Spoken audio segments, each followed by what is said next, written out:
สวัสดีครับขอต้อนรับคุณผู้ชมและคุณผู้ฟังทุกท่านเข้าสู่ QMM Podcast กับพวกเรา2 คนเช่นเคยครับวันนี้ผมพี่ต้นพร้อมที่จะพาทุกคนออกเดินทางไปท่องเวลาหาเรื่องราวสุดว้าวกันอีกแล้วครับแหม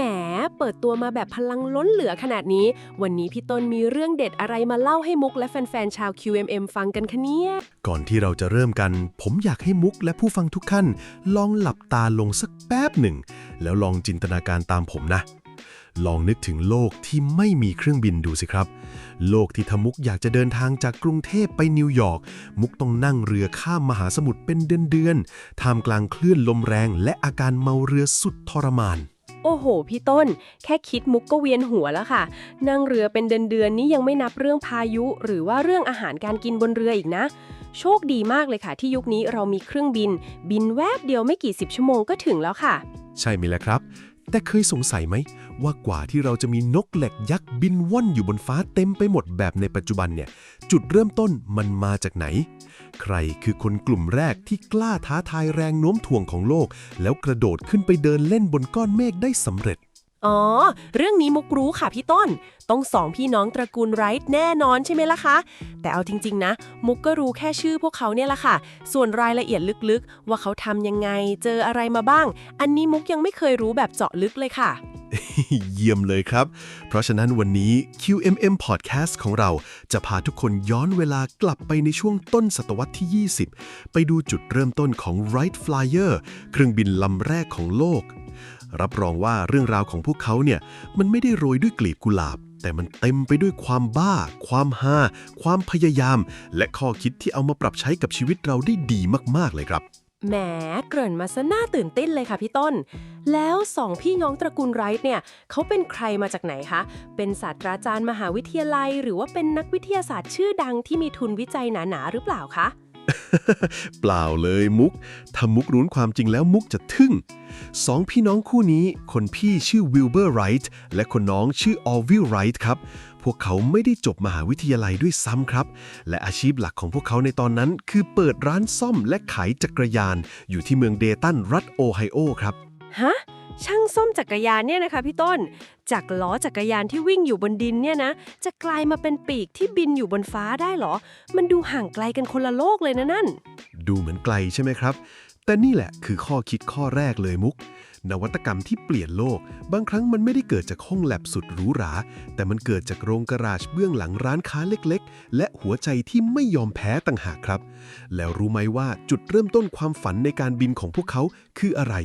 มันเริ่มมาจากของเล่นชิ้นเล็กๆชิ้นหนึ่งที่พ่อซื้อให้ตอนเด็กๆครับของเล่นอะไรคะพี่ต้นใช่เครื่องบินกระดาษหรือเปล่าคะมันคล้ายๆกันครับมันคือเฮลิคอปเตอร์ของเล่นที่ทำจากไม้ไผ่คอร์กและมีหนังยางเป็นตัวปั่นให้ใบพัดหมุนแล้วลอยขึ้นฟ้าได้ครับพอมันพัง2 พี่น้องก็ไม่ยอมแพ้ช่วยกันแกะแล้วสร้างขึ้นมาใหม่ให้ใหญ่กว่าเดิมเลยจุดนั้นแหละครับที่ประกายไฟแห่งความสงสัยมันจุดติดในหัวของพวกเขาว่าทำไมวัตถุที่หนักกว่าอากาศถึงลอยขึ้นไปได้แต่พี่ต้นคะมุกสงสัยนิดนึงค่ะพ่อของพวกเขาเป็นบาดผลใช่ไหมคะแล้วเด็ก2 คนนี้ไปเอาพรสวรรค์ด้านงานช่างงานประดิษฐ์แกะนู่นซ่อมนี่มาจากไหนคะพ่อเขาสอนเหรอคะเป็นคำถามที่ดีมากมุกจริงๆแล้วพรสวรรค์ด้านงานช่างเนี่ยพวกเขาไม่ได้มาจากคุณพ่อครับแต่มาจากคุณแม่ต่างหากครับคุณแม่ของพวกเขาชื่อซูซานโคเอเนอร์ไรท์ท่านเป็นคนที่เก่งคณิตศาสตร์และงานช่างมากครับในยุคที่ผู้หญิงส่วนใหญ่ทำงานบ้านอย่างเดียวแต่คุณแม่ซูซานสามารถซ่อมเครื่องใช้ไฟฟ้าซ่อมเฟอร์นิเจอร์หรือแม้แต่กระทั่งทำของเล่นไม้กลไกซับซ้อนให้ลูกๆเล่นเองกับมือเลยนะครับโหคุณแม่สุดยอดมากค่ะ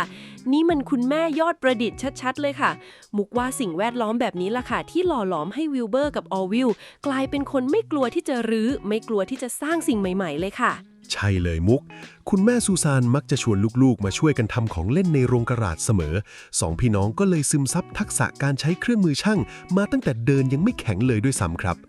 น่าเสียดายที่คุณแม่จากไปตอนที่พวกเขายังเป็นวัยรุ่นแต่สิ่งที่แม่ทิ้งไว้ให้คือหัวใจของนักประดิษฐ์ที่ติดตัวพวกเขาไปจนวันตายครับฟังแล้วซาบซึ้งเลยค่ะพี่ต้นแล้วจากเด็กน้อยที่ชอบทำของเล่นพวกเขาเติบโตมาเปิดร้านจักรยานได้ยังไงคะแล้วทำไมวิชาจักรยานมันถึงมาเชื่อมโยงกับการสร้างเครื่องบินได้ล่ะคะ พอโตขึ้นทั้งคู่ก็ลองทำหลายอย่างครับทั้งเปิดโรงพิมพ์ทำหนังสือพิมพ์ท้องถิ่นจนกระทั่งในช่วงปีคริสตศักราช 1892 ยุคนั้นเกิดกระแสจักรยานฟรีเวอร์ไปทั่วอเมริกาเลยครับมุกใครๆก็อยากขี่จักรยานสองพี่น้องที่รักงานกลไกอยู่แล้วก็เลยไม่รอช้าเปิดร้าน Right Cycle Exchange เพื่อรับซ่อมและประกอบจักรยานขายซะเลยครับอ๋อเรียกว่าเป็นนักธุรกิจที่เกาะตามเทรนด์ด้วยนะเนี่ยไม่ธรรมดาแน่นอนครับและที่สำคัญคือพวกเขาไม่ได้แค่ซ่อมนะพวกเขาผลิตจักรยานแบรนด์ตัวเองออกมาขายด้วยชื่อรุ่นว่า Van Cleef และ St. Clair ซึ่งขึ้นชื่อว่าเรื่องความทนทานและนุ่มนวลมากเลยครับทีนี้ล่ะมุกความรู้เรื่องจักรยานนี่แหละที่เป็นกุญแจสำคัญที่ทำให้นักประดิษฐ์คนอื่นๆตามพวกเขาไม่ทันมุกเคยขี่จักรยานใช่ไหมครับจักรยานมันเป็นพาหนะที่ถ้ามุกปล่อยมือหรืออยู่นิ่งๆมันจะล้มลงทันทีใช่ไหมครับใช่ค่ะพี่ต้นขี่จักรยานเราต้องทรงตัวตลอดเวลาต้องเลี้ยวต้องเอียงตัวช่วยไม่งั้นหน้าแหกแน่นอนค่ะนั่นแหละสองพี่น้องคิดว่าการบินก็เหมือนกับขี่จักรยานบนฟ้านั่นแหละครับในขณะที่นักประดิษฐ์คนอื่นๆในยุคนั้นพยายามสร้างเครื่องบินที่เน้นแต่เรื่องพลังเครื่องยนต์ให้แรงพุ่งไปข้างหน้าอย่างเดียวเหมือนสร้างบ้านลอยฟ้าที่มั่นคงแข็งแรงแต่สองพี่น้องตระกูลไรท์กลับมองว่าเครื่องบินเนี่ยมันต้องไม่เสถียรและพร้อมที่จะปรับเปลี่ยนทิศทางได้ตลอดเวลาตามการควบคุมของมนุษย์ครับมองต่างอย่างสิ้นเชิงเลยนะคะคนอื่นคิดว่าจะทำยังไงให้มันนิ่งอยู่บนฟ้าแต่ตระกูลไรท์คิดว่าทำยังไงให้เราควบคุมมันได้ในขณะที่มันกำลังเอียงไปมางั้นเหรอคะถูกต้องครับพวกเขาเน้นเรื่องการควบคุมคือ control และการทรงตัวคือ balance มาเป็นอันดับหนึ่งเลยครับพวกเขาคิดว่าถ้าเราควบคุมทิศทางของเครื่องบินไม่ได้ต่อให้เครื่องยนต์แรงแค่ไหนพอบินขึ้นไปมันก็เลยเป็นก้อนเหล็กตกตึกลงมาตายอยู่ดีครับจริงด้วยค่ะพี่ต้นถ้าบินขึ้นไปแล้วเลี้ยวไม่ได้ก็น่ากลัวเหมือนนั่งรถไฟเหาะที่ไม่มีรางเลยนะคะแต่ตอนนั้นเขามีคู่แข่งคนอื่นที่เก่งๆไหมคะแบบว่าคอยแย่งชิงตำแหน่งเครื่องบินลำแรกกันนะคะมีครับมุกและนี่คือมวยคู่เอกระดับหยุดโลกในยุคนั้นเลยครับ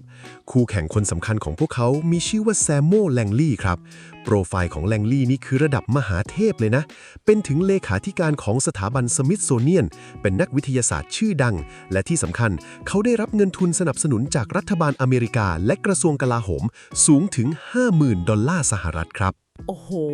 50,000 ดอลลาร์ในยุคนั้นถ้านับเป็นเงินปัจจุบันนี่น่าจะหลายล้านดอลลาร์หรือเป็น100 ล้านบาทเลยนะนั่นรัฐบาลเปย์หนักมากใช่ครับแลงลี่มีทั้งเงินทุนมีห้องแลบสุดหรูหรามีวิศวกรและนักวิทยาศาสตร์ระดับหัวกะทิของประเทศมาช่วยงานตัดภาพกลับมาที่2พี่น้องตระกูลไรท์ครับเงินทุนจากรัฐบาลเหรอ$0ครับเงินที่ใช้สร้างเครื่องบินทั้งหมดมาจากกำไรเล็กๆน้อยๆในการขายจักรยานของพวกเขา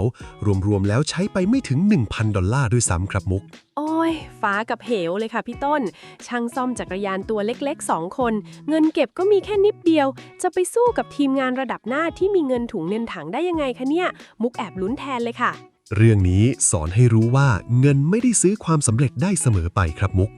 แลงลี่สร้างเครื่องบินที่ชื่อว่า Great Aerodrome เครื่องยนต์แรงมากขนย้ายไปทดสอบบินบนเรือแพกลางแม่น้ำโปรโตแมกอย่างยิ่งใหญ่ท่ามกลางกองทัพนักข่าวที่มารอทำข่าวอย่างล้นหลามผลปรากฏว่าพอปล่อยเครื่องบินปุ๊บเครื่องบินปักหัวดิ่งลงน้ำตึงจมหายไปต่อหน้าต่อตาเลยครับแลงลี่ลองอีกครั้งขยับโน่นนี่แล้วปล่อยบินใหม่ปรากฏว่าปีกหักแล้วก็ร่วงลงน้ำเหมือนเดิมครับทุนตั้งมหาศาลแต่บินทีไรกลายเป็นเครื่องดำน้ำทุกทีเลยค่ะแล้วทำไมเขาถึงล้มเหลวล่ะคะพี่ต้นเพราะแลงลี่โฟกัสผิดจุดครับเขาเน้นแต่เครื่องยนต์แรงๆแต่เขาไม่มีระบบควบคุมทิศทางที่ใช้ได้จริงพอเครื่องบินเจอแรงลมประทะนิดเดียวมันก็เสียการทรงตัวแล้วร่วงทันทีครับเหตุการณ์นี้ทำให้เห็นเลยว่าความรู้ที่ลึกซึ้งและการลงมือทำอย่างเข้าใจคุ้มค่ากว่าเงินทุนมหาศาลที่ใช้ไปอย่างลองผิดลองถูกโดยไม่มีทิศทางครับสะใจมากค่ะแล้ว2พี่น้องตระกูลไรท์ล่ะคะในเมื่อเขาไม่มีเงินทุนหนาๆแบบนั้นเขาใช้วิธีไหนในการศึกษาเรื่องการทรงตัวจนเหนือกว่านักวิทยาศาสตร์ระดับโลกได้พวกเขาไปนั่งเฝ้าดูนกครับมุกลองคิดภาพตามนะ2พี่น้องนุ่งกางเกงขายาวใส่เสื้อเชิ้ตผูกเนคไทเรียบร้อยตามสไตล์คนยุคนั้นนั่งอยู่ริมแม่น้ำถือกล้องส่องทางไกลนั่งมองนกแร้งนกเหยี่ยวบินร่อนอยู่บนฟ้าเป็นชั่วโมงทุกวันเป็นเดือนครับจนวันหนึ่งวิลเบอร์สังเกตเห็นความลับสวรรค์ครับ เขาสังเกตเห็นว่าเวลานกมันจะเลี้ยวซ้ายหรือเลี้ยวขวา หรือเวลาที่มันเจออุบัติเหตุลมตีแรงๆมันไม่ได้แค่ขยับถางนะแต่มันมีการบิดปลายปีกหรือว่า wing warping เพื่อให้ปีกฝั่งหนึ่งรับลมมากกว่าอีกฝั่งหนึ่งทำให้ตัวมันเอียงและเลี้ยวได้ตามต้องการครับ ว้าว ช่างสังเกตสุดๆเลยค่ะ นึกภาพตามแล้วเหมือนพวกเขากำลังแกะสูตรลับจากธรรมชาติที่ซ่อนอยู่มาเป็นล้านๆปีเลยเนอะ ใช่เลย และวิธีการที่เขาคิดค้นระบบบิดปีกนี้ก็น่าทึ่งมาก วันหนึ่งวิลเบอร์อยู่ที่ร้านจักรยาน เขากำลังถือกล่องกระดาษใส่ยางในจักรยานยาวๆอยู่ในมือ แล้วเขาก็บิดกล่องนั้นไปมาเล่นๆ ทันใดนั้นเขาก็มองดูโครงสร้างกล่องที่บิดเบี้ยว แล้วตะโกนลั่นร้านว่า คิดออกแล้ว เขาเอาแนวคิดนี้มาดีไซน์ปีกเครื่องร่อนให้มีสายสลิงโยงไปมาเพื่อดึงให้ปีกไม้เคลือบผ้าใบสามารถบิดงอเพื่อควบคุมการเอียงของเครื่องบินได้ครับ โอ้โห กล่องกระดาษใส่ยางในจักรยานเนี่ยนะ แรงบันดาลใจมันอยู่รอบตัวเราจริงๆค่ะ อยู่ที่ว่าเราจะมีสายตาที่มองเห็นมันเหมือนวิลเบอร์หรือเปล่า แล้วพอทำเครื่องร่อนบิดปีกได้แล้ว บินได้เลยไหมคะ ยังครับมุก เส้นทางมันไม่ได้ง่ายขนาดนั้นครับ มุกรู้ไหมว่าข้อมูลวิทยาศาสตร์เรื่องแรงยกของปีกที่นักวิทยาศาสตร์ระดับโลกในยุคนั้นทำบันทึกไว้ พอสองพี่น้องเอามาใช้สร้างเครื่องร่อนจริงๆ ปรากฏว่ามันใช้ไม่ได้ผลเลยครับ เครื่องร่อนไม่มีแรงยกพอ แถมเกือบทำให้ออวิลตกลงมาเจ็บตัวหลายครั้ง จนวิลเบอร์ถึงกับบ่นด้วยความท้อแท้กับน้องชายว่า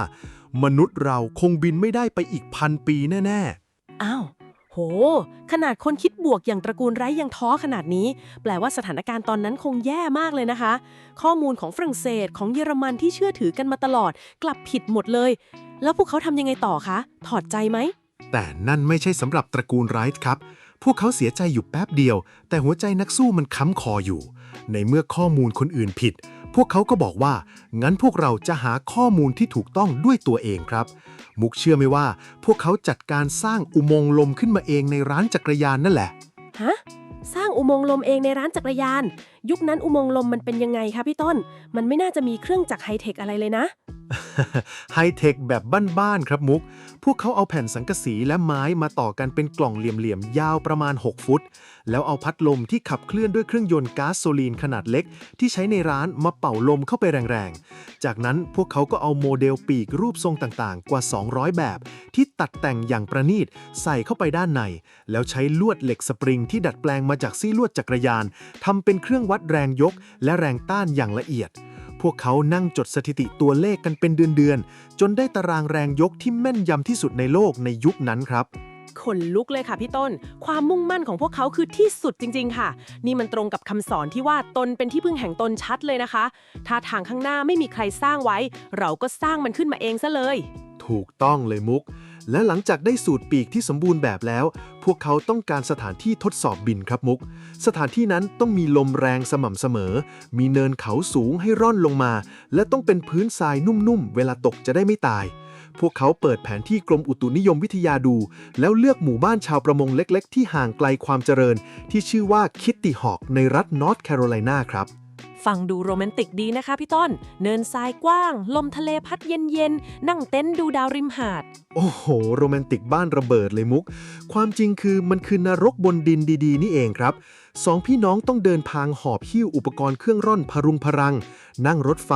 นั่งเรือต่อเข้ามาในพื้นที่ที่ไม่มีถนนหนทาง ต้องมากางเต็นท์นอนกลางทราย พายุทรายพัดทีเนี่ยยังกับโดนทรายพ่นใส่หน้า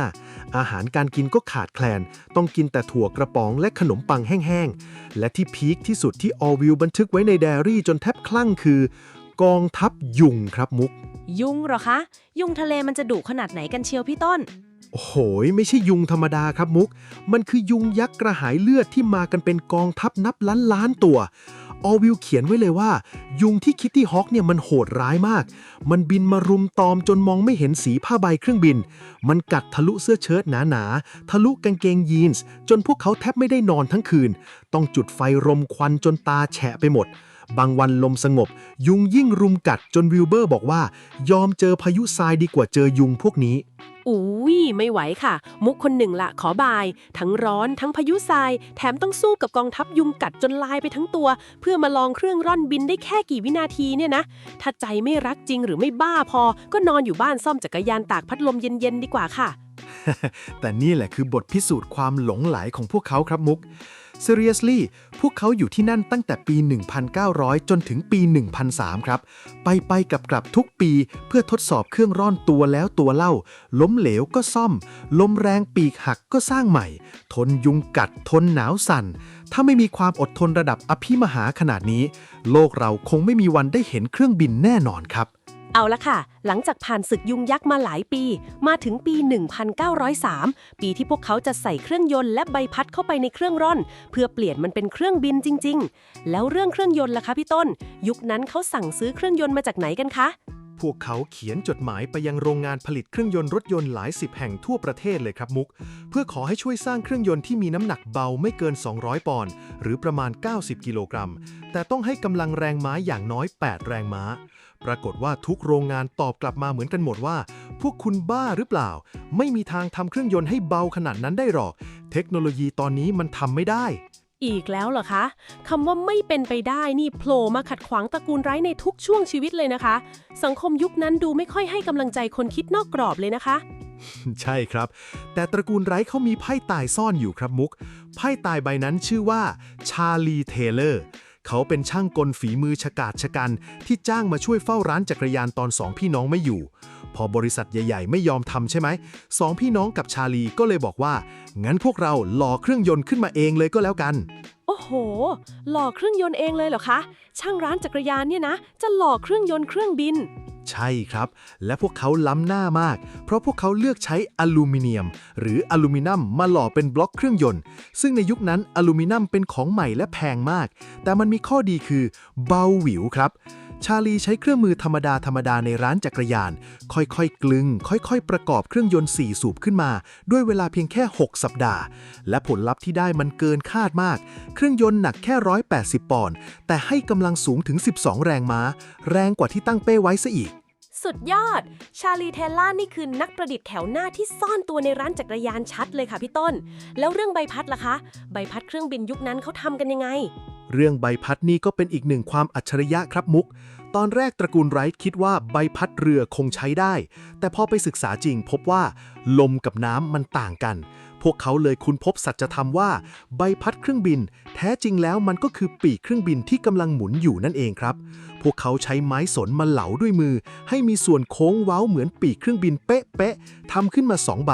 และความพีคสุดๆของระบบขับเคลื่อนนี้คืออะไรรู้ไหมมุก อะไรคะพี่ต้น มีอะไรพีคกว่าการเหลาใบพัดด้วยมืออีกเหรอคะ เครื่องบิน Wright Flyer มีใบพัด 2 อันติดอยู่ด้านหลังใช่ไหมครับ ถ้าใบพัดทั้ง 2 อันหมุนไปทางเดียวกัน แรงติดของเครื่องยนต์จะทำให้ตัวเครื่องบินเอียงล้มคว่ำทันทีตามกฎฟิสิกส์ วิธีแก้ของ2พี่น้องตระกูลไรท์คืออะไรคิดตามนะ เขาเอาโซ่จักรยานยาวๆ มาเชื่อมจากเครื่องยนต์ไปที่ใบพัดทั้ง2 ข้าง แต่ฝั่งหนึ่งเขาใช้วิธีบิดสายโซ่ให้เป็นเลข 8 ครับมุก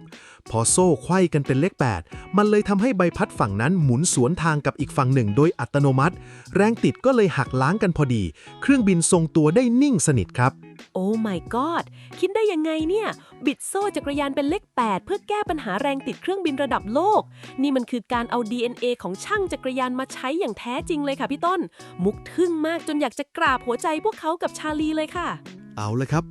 ทุกชิ้นส่วนประกอบเสร็จสิ้น วางเครื่องยนต์ วางใบพัด โครงสร้างไม้สนเคลือบผ้ามัสลินสีขาวนวลกว้าง 12 เมตร พร้อมแล้ว มุ่งหน้าสู่เนินทรายคิตตี้ฮองอีกครั้งในเดือนธันวาคม ปี 1903 คราวนี้อากาศหนาวเหน็บ ลมทะเลพัดแรงจนน้ำในแอ่งทรายกลายเป็นน้ำแข็งบางๆ ตื่นเต้นจังเลยค่ะพี่ต้น ลมก็แรง อากาศก็หนาว ยุงอาจจะไม่มีแล้วเพราะหนาว แต่ความกดดันนี่สิ สูงลิ่วเลย แล้วสรุปว่าใครจะได้เป็นคนบินคนแรกคะพี่ต้น เขาทะเลาะกันไหม พี่น้องคู่นี้รักกันมากครับ เขาไม่ทะเลาะกันเลย แต่ใช้วิธีแบบลูกผู้ชาย นั่นคือโยนเหรียญเสี่ยงทายครับ วิลเบอร์โยนเหรียญขึ้นฟ้า ออวิลทาย ผลปรากฏว่าในการลองครั้งแรกก่อนหน้านี้ไม่กี่วัน วิลเบอร์ชนะ แต่บินพลาด เครื่องปักทรายปีกหักนิดหน่อย ซ่อมเสร็จปุ๊บ คราวนี้เลยเป็นตาของออวิลคนน้องบ้างครับ ในวันที่ 17 ธันวาคม หูยนึกภาพตามแล้วใจหายแวบเลยค่ะออวิลต้องขึ้นไปบินแล้วเหรอคะแล้วเขาต้องนั่งท่าไหนคะพี่ต้นมีเก้าอี้กัปตันหรูๆไหมคะ เก้าอี้อะไรล่ะมุก นักบินยุคนั้นต้องนอนคว่ำหน้าลงไปบนปีกด้านล่างครับ นอนคว่ำราบไปเลย มือข้างหนึ่งจับคันบังคับเชิดหัว ส่วนสะโพกจะสวมเข้ากับโครงไม้เคลื่อนที่ได้ ถ้าออวิลอยากจะเลี้ยวขวา เขาต้องโยกสะโพกไปทางขวา เพื่อดึงสายสลิงให้ปีกบิดงอครับ คิดดูดิ บินไปด้วย โยกสะโพกสายไปสายมาไปด้วย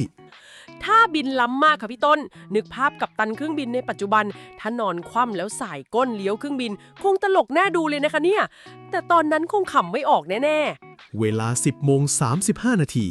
ลมพัดแรงความเร็วประมาณ 43 กิโลเมตรต่อชั่วโมง ซึ่งถือว่าแรงมาก ออวิลประจำที่ สตาร์ทเครื่องยนต์ เสียงเครื่องยนต์4 สูบดังสนั่นหวันไหวไปทั่วหาดทรายขาว ใบพัดไม้ 2 ใบหมุนวนจนเกิดพายุลมขนาดย่อมทางด้านหลัง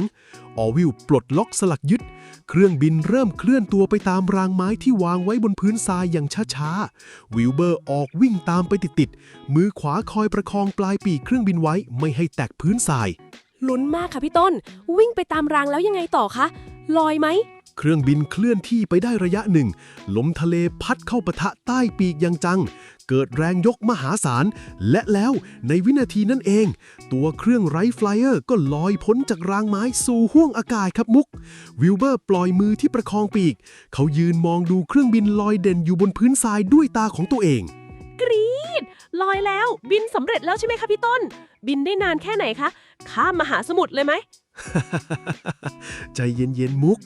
เครื่องบินมันสายหัวขึ้นลงต้านลมแรงอยู่บนฟ้านานทั้งหมด 12 วินาทีครับ และร่อนลงจอดบนพื้นทรายห่างจากจุดเริ่มต้นไปประมาณ 120 ฟุต หรือประมาณ 36 เมตร ซึ่งสั้นกว่าความยาวปีกของเครื่องบิน Boeing 744 ในปัจจุบันซะอีกครับ ฮะ 12 วินาทีเองเหรอคะพี่ต้น ระยะทาง 36 เมตรเนี่ยนะ นึกว่าจะบินข้ามจังหวัดไปเลย โถ อุตส่าห์ลุ้นซะเยี่ยวเหนียวเลยค่ะ ใช่ครับ 12 วินาทีมันอาจจะฟังดูสั้นมากในความรู้สึกเราปัจจุบัน ขี่มอเตอร์ไซค์แป๊บเดียวก็เกินแล้วใช่ไหมครับ แต่สำหรับประวัติศาสตร์มวลมนุษยชาติ 12 วินาทีนั้นคือปาฏิหาริย์ที่เปลี่ยนโลกครับ เพราะมันคือครั้งแรกของโลกที่มนุษย์สามารถบังคับพาหนะที่หนักกว่าอากาศ ให้บินขึ้นและร่นลงจอดได้อย่างปลอดภัยด้วยพลังงานเครื่องยนต์ของตัวเอง โดยไม่พึ่งพากระแสลมส่งเหมือนเครื่องร่อนในอดีต วันนั้นเขาไม่ได้หยุดแค่นั้นนะ บินทดสอบกันอีก 3 รอบสลับกัน และรอบสุดท้ายของวันนั้นวิลเบอร์สามารถบินได้นานถึง 59 วินาที ไกลถึง 852 ฟุต หรือประมาณ 260 เมตรเลยทีเดียวครับ มนุษยชาติได้มีปีกอย่างเป็นทางการแล้วในวันนั้น โห จาก 12 วินาทีขยับเป็นเกือบนาทีในวันเดียวกัน นึกภาพตามตอนวิลเบอร์บินยาวๆ แล้วออวิลวิ่งตามดูอยู่ข้างล่าง มันคงเป็นภาพที่เตื้อนตันใจมากๆเลยนะคะ2ช่างซ่อมจักรยานทำสำเร็จแล้ว แล้วหลังจากนั้นล่ะคะพอข่าวนี้แพร่ออกไป คนทั้งโลกคงจะแห่ระแซ่ซ้องสรรเสริญตบมือจนมือแตกร่ำรวยมหาศาลเลยใช่ไหมคะ มุกคิดแบบนั้นใช่ไหมครับ แต่ความจริงมันดราม่าและหักมุมกว่านั้นเยอะมากครับ หลังจากบินสำเร็จ พวกเขาเดินไปที่ทำการไปรษณีย์ส่งโทรเลขไปบอกพ่อและครอบครัวที่เมืองเดทันว่าบินสำเร็จแล้วให้แจ้งข่าวหนังสือพิมพ์ด้วย รู้ไหมครับเกิดอะไรขึ้น หนังสือพิมพ์ท้องถิ่นในเมืองเดทันปฏิเสธที่จะลงข่าวนี้ครับบรรณาธิการบอกว่าบินได้แค่ 59 วินาทีเนี่ยนะไร้สาระถ้าบินได้เป็นชั่วโมงค่อยมาคุยกัน ฮะจริงปะเนี่ยข่าวมนุษย์บินได้ครั้งแรกของโลกเนี่ยนะไร้สาระนักข่าวพวกนี้วิสัยทัศน์สั้นมากเลยค่ะหน้าตีจริงๆ ไม่ใช่แค่นั้นครับมุก หนังสือพิมพ์ส่วนใหญ่ในอเมริกายุคนั้น คิดว่า2พี่น้องตระกูลไร้เป็นพวก 18 มงกุฎหรือพวกคนบ้าที่กุเรื่องขึ้นมาหลอกลวง เพราะขนาดแซมูเอล แลงลีย์นักวิทยาศาสตร์ระดับนาถที่ใช้เงินเป็นหมื่นๆดอลลาร์ยังทำตกน้ำแล้วช่างซ่อมจักรยาน2 คนจะทำได้ยังไง แม้กระทั่งรัฐบาลสหรัฐและกองทัพอเมริกาเองพอบวกกับความผิดหวังจากโครงการของแลงลีย์พอตระกูลไร้เขียนจดหมายไปเสนอขายสิทธิบัตรเครื่องบินกองทัพกลับเขียนจดหมายตอบปฏิเสธแบบไร้เยื่อใยเลยว่าทางกองทัพไม่สนใจของเล่นบินได้ที่ยังใช้งานจริงไม่ได้หรอก โห รัฐบาลอเมริกายุคนั้นตาถั่วมากค่ะพี่ต้น โดนปฏิเสธ โดนหาว่าเป็นคนโกหก ทั้งที่ตัวเองเสี่ยงชีวิตท้าทายความตายมาตั้งหลายปี สองพี่น้องคงจะเจ็บปวดและอึดอัดใจน่าดูเลยนะคะพี่ต้นแล้วพวกเขาทำยังไงต่อคะเก็บเครื่องบินใส่โกดังแล้วกลับไปซ่อมจักรยานเหมือนเดิมเหรอคะ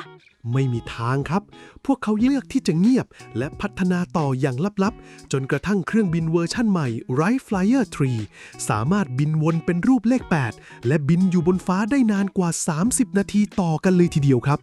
และเมื่อในบ้านเกิดไม่มีใครเห็นหัว ในปีคริสตศักราช 1908 วิลเบอร์ไรท์ได้ตัดสินใจแพ็คเครื่องบินใส่ลังไม้ ลงเรือข้ามมหาสมุทรแอตแลนติกไปที่ประเทศฝรั่งเศสครับ เพราะที่ยุโรปมีกลุ่มคนที่สนใจเรื่องการบินกำลังพัฒนาอยู่เหมือนกัน เขาเลยไปบินโชว์ให้เห็นกับตาซะเลยครับ ว้าวโกอินเตอร์ไปฝรั่งเศสเลยแล้วคนฝรั่งเศสที่ขึ้นชื่อเรื่องความโรแมนติกและความอาร์ตเขาจะต้อนรับวิลเบอร์ยังไงคะเขาจะเชื่อไหม ตอนแรกที่วิลเบอร์ไปถึงสนามแข่งม้าใกล้เมืองเลอมอง นักบินและผู้เชี่ยวชาญชาวฝรั่งเศสต่างก็พากันหัวเราะเยาะครับบ่นกันว่าไอ้กันคนนี้มันก็แค่พวกขี้โม้ดีแต่พูดจนกระทั่งวันที่ 8 สิงหาคมคริสตศักราช 1908 วิลเบอร์สตาร์ทเครื่องยนต์บินทะยานขึ้นสู่ท้องฟ้าฝรั่งเศสเขาไม่ได้แค่บินตรงๆนะมุกเขาบังคับเครื่องบินเลี้ยวโค้งอย่างนุ่มนวลบินวนเป็นรูปเลข 8 เชิดหัวขึ้นปักหัวลงควบคุมเครื่องบินได้อย่างอิสระเสรีราวกับเป็นนกจริงๆอยู่บนหัวคนดูเบื้องหลังโหนึกภาพฝูงชนชาวฝรั่งเศสที่ยืนอ้าปากค้างหมวกหลุดจากหัวเลยค่ะใช่เลยมุกพอวิลเบอร์ล่อนลงจอดอย่างนุ่มนวลเท่านั้นแหละสนามแทบแตกคนดูเป็นแสนโห่ร้องเชียร์ลั่นนักบินฝรั่งเศสชื่อดังคนหนึ่งที่เคยสบประมาทไว้ถึงกับเดินเข้ามาจับมือวิลเบอร์แล้วพูดออกสื่อทั้งน้ำตาเลยว่าพวกเรามันก็แค่เด็กหัดเดินแต่สองพี่น้องตระกูลไรท์คือผู้ครอบครองท้องฟ้าที่แท้จริง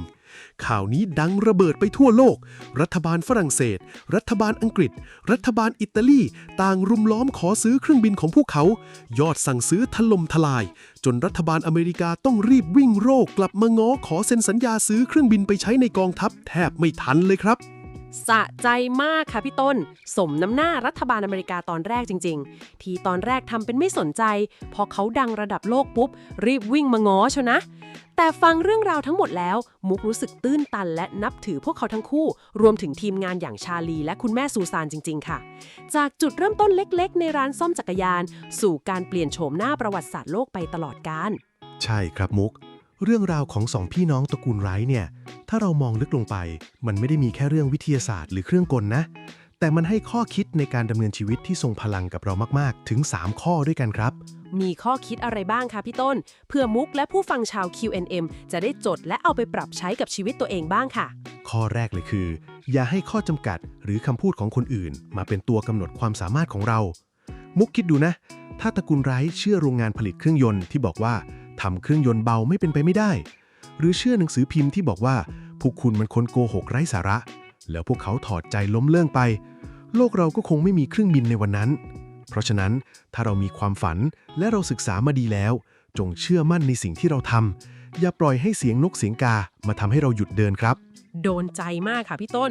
บางทีคำว่าทำไม่ได้หรอกของคนอื่นมันก็แค่สะท้อนข้อจำกัดของตัวเขาเองไม่ใช่ของเราเนอะแล้วข้อ2ล่ะคะข้อ2คือ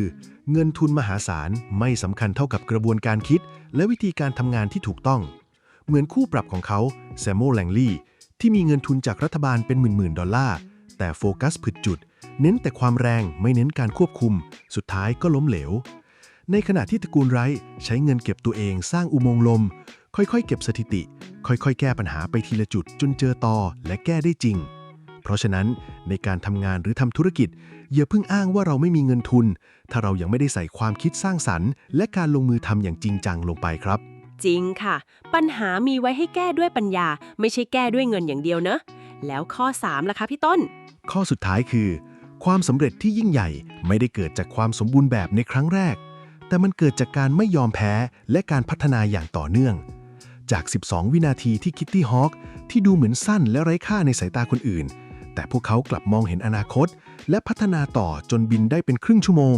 บินข้ามทวีปและกลายมาเป็นเครื่องบินพาณิชย์ที่พาพวกเราบินข้ามโลกได้ในทุกวันนี้ถ้าวันนี้สิ่งที่เรากำลังทำอยู่มันเพิ่งเริ่มต้นแล้วมันได้ผลแค่12วินาทีหรือได้ผลลัพธ์เล็กๆน้อยๆอย่าเพิ่งดูถูกมันครับจงทำต่อไปพัฒนาต่อไป วันหนึ่งมันอาจจะกลายเป็นสิ่งที่เปลี่ยนชีวิตเราไปตลอดกาลเหมือนไรท์ไฟเออร์ก็ได้ครับ โห ฟังแล้วอิ่มเอมใจและได้พลังบวกมากๆเลยค่ะพี่ต้น วันนี้ฟัง Q&M Podcast แล้วสนุกมาก ได้ทั้งความรู้ ได้เห็นภาพกองยุงกัดตระกูลไร้ภาพการบิดโซ่จักรยานเป็นเลข 8 และภาพเครื่องบินร่อนอยู่บนหาดทรายขาวโต้ลมหนาว มันชัดเจนและมีพลังมากจริงๆค่ะ มุกภูมิใจในตัวมนุษยชาติจริงๆ ที่เราไม่เคยหยุดฝัน และไม่เคยหยุดพยายามที่จะโบยบินสู่ท้องฟ้ากว้าง ดีใจมากครับที่มุกชอบ และหวังว่าผู้ฟังทุกท่านจะได้รับทั้งความสนุกและแรงบันดาลใจดีๆ กลับไปเช่นกันครับสำหรับวันนี้เวลาของ Q&M Podcast ก็หมดลงแล้วครับ อย่าลืมกดไลค์กดแชร์กด Subscribe และสั่นกระดิ่งแจ้งเตือน เป็นกำลังใจให้พวกเราสองคนพี่ต้นและมุกด้วยนะครับ แล้วพบกันใหม่ใน EP หน้า